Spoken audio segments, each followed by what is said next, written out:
जनगणना 2026 पार्श्वभूमीवर कुरुंदवाडमध्ये कर्मचाऱ्यांना सविस्तर प्रशिक्षण।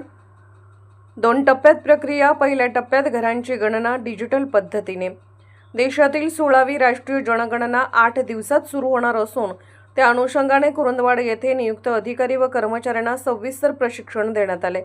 जनगणना 2 टप्प्यात होणार असून पहिल्या टप्प्यात घरांची गणना करण्यात येणार आहे। पालिकेच्या छत्रपती शिवाजी महाराज सभागृहात आयोजित या प्रशिक्षणात पालिका अधीक्षक श्रद्धा वळवडे, बांधकाम अभियंता राजेंद्र गवळी यांच्या मार्गदर्शनाखाली जनगणनेची संपूर्ण कार्यपद्धती, जबाबदाऱ्या, वेळापत्रक आणि डिजिटल प्रणालीद्वारे माहिती संकलन याबाबत माहिती देण्यात आली।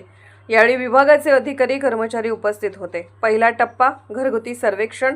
साधारण 15 मे ते 15 जून या कालावधीत घरांची नोंद व प्राथमिक माहिती संकलन होणार आहे।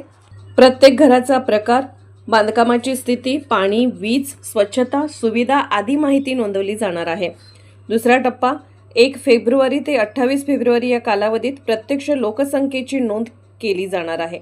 यावेळी जनगणना पूर्णतः डिजिटल पद्धतीने मोबाईल ॲपच्या माध्यमातून करण्यात येणार आहे।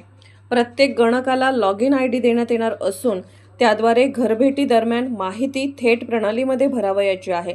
त्यामुळे माहिती अचूक व पारदर्शक राहणार असल्याचे स्पष्ट करण्यात आले। साधारण 100 ते 150 घरासाठी एक गणक नियुक्त करण्यात येणार आहे। 6 ते 7 गणकामागे एक पर्यवेक्षक नेमण्यात येईल। संपूर्ण कामकाजाची जबाबदारी पालिका आणि तहसील प्रशासनाकडे राहणार आहे। कुरुंदवाड शहरातील सर्व प्रभाग समाविष्ट असतील। प्रत्येक भागाचे नकाशे तयार करून घर यादी गट निश्चित करण्यात येणार आहेत।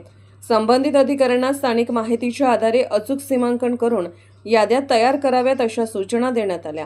घराची क्रमांकवारी व गटवाटप व्यवस्थित करण्यावर विशेष भर देण्यात आला। SK news Kurundwad Suresh Kamble.